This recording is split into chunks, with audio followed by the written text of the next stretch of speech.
Heddiw dwi'n mynd i wneud 3 drychiad colur hawdd I ddathlu mewn ffwrdd pob peth Star Wars.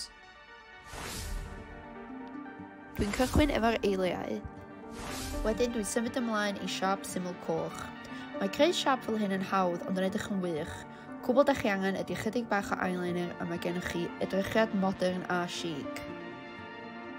Wedyn dwi'n rhoi chydig bach o foundation ac yna powder.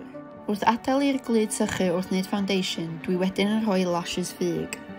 Mae Brenhines Padme yn gwisgo y dotiau coch o dan ei llygaid, a wedyn yr un lliw ar dop I gwefus ac yna streipan ar y gwylod.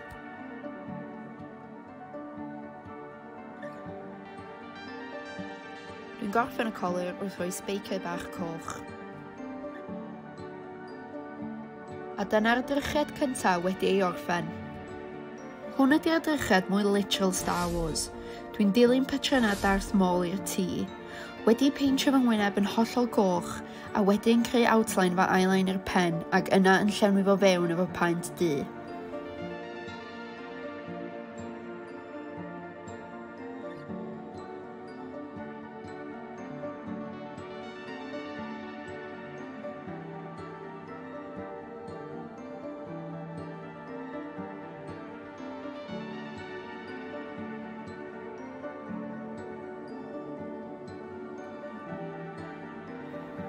Dwi'm yn gwybod os y Darth Maul yn hapus iawn efo'r syniad o fod mewn wig, ond dyna ni.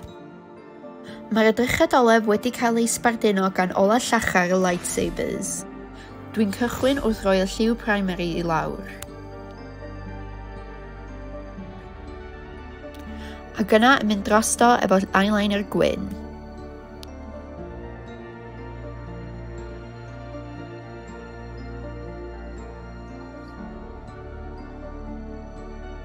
Wedyn dwi'n mynd I mewn efo'r eyeshadow unwaith eto.